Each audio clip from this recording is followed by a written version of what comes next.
Well, Shirley and I just got up here to Hood River, and we're a young lady here in Hood River, has had this barn, a Barnmaster barn, an old Barnmaster barn, for just about 28 years. She asked me to come up and design and help her start her new barn, but I was just so fascinated to see a 28-year-old Barnmaster barn that to me looks just about as pretty as it did when she bought it. And here she is standing in front of her barn. This is Barbara Hannell. And Barbara, just what kind of prompted you to choose Barnmaster way back when? I just like the design of them, and I like the whole idea. We live in real cold country, and it's insulated on the outside, and I raise warm bloods, and it's been a great barn. So you chose the 2-inch walls for up here at the base of Mount Hood in beautiful country, and your husband was in the lumber business, so I noticed that your barn is a little different than most people. He, of course, used his own material to build a beautiful wooden roof, and that makes good sense. But Barbara, I was kind of fascinated when you talked to me on the phone. Your barn has been used every day, 14-stall barn, horses in and out, and so on. And it has been used and abused, and yet it is almost, I mean, to me, I walk through it, we're going to take a quick through. It has the same integrity that it did when it was built. Yes. Well, let's take a peek inside, and sure. Barbara chose, way back when, the tongue and groove stall fronts, the vertical bar, and a 16-foot aisle. And people that have larger horses have found, and a lot of horses have found the 16-foot aisle to be easier to work with, and when you accumulate things in the aisle, you have more room to move. It's interesting, I've noticed in my history that people say, well, will these walls hold up? And I'm coming in here, it might be dangerous. This is the interior of one of the stalls. You'll see that it has marks on it. But none of your stalls have any damage to any degree at all for having horses, and warm blood horses, big horses, for 28 years.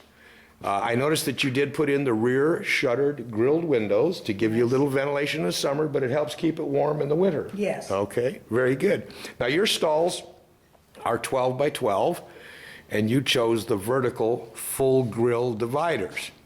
Some people today have found the rancher style, which is the horizontal bars, to be more to their liking, and it's becoming more popular, but I like the vertical also. You have the 2-foot feed door. Those have been opened and closed a few times, huh? Oh, yes.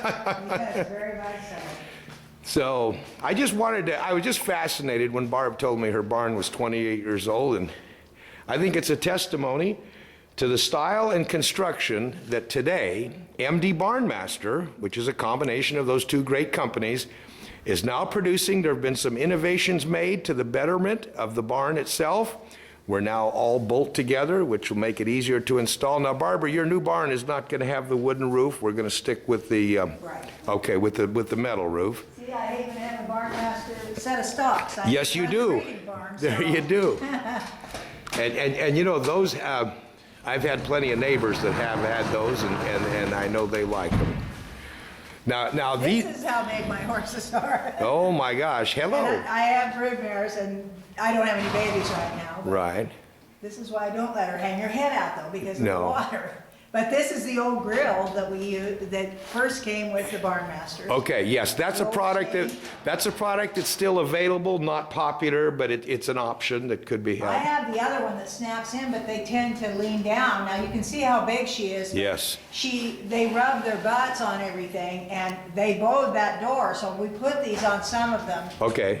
They're nicer when the foals lay down and ventilation again. Great. But they are big, and I've got one rubbing on the door right now.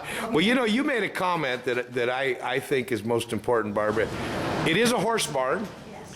and you've had horses living in here every day since it was built, and you've kept it clean, you've maintained it. You mentioned that you were finishing your tongue and groove maybe a little more often then than you are now. But the point is, your stalls are not chewed, they're not kicked through. No. And just I all. knocked the doors off once, but that was with a big tractor. Well, we can't blame the horses for that. I did it a little, but Yeah, okay. it was me with a piece of equipment. But they withstood anything. Windstorms, fantastic. rain. And you get how much snow up here? We have a 70-pound snow. 70-pound snow load, So, okay. we get quite a bit of wet, heavy Yeah. snow. They say Banff, Canada is about the other place like us with all this snow. Wow, wow. We set on a seismic fault off of Mount Hood, Mm-hmm. and we have like, I think they rate me at 93-mile-per-hour wind. Wow, So- fantastic. Now, you made a comment, and I'm not gonna take everybody through every stall, but I didn't solicit this. Somebody told you that you might want to consider another kind of barn because the quote MDBarnmaster barns tend to rust. Now, you told me something, and if you'd like to repeat what you told him or how you feel about your barn, which has lived through snow and rain for 28 years, how has the rust factor been a problem for you? It's not a problem for me at all. It's so tiny and minute of anything that's ever gotten on this barn Mm-hmm. that their barns would be kicked through and falling down by Yeah. the time. I've been at other barns around Yeah. here, and they just don't hold up. Okay. They just don't. Well, Barbara, I am really proud that you let Shirley and I come by and visit you, and you and I need to go in and make sure we choose the right colors and order your new That's barn. right. That's Thank you, right. Barbara. Thank you.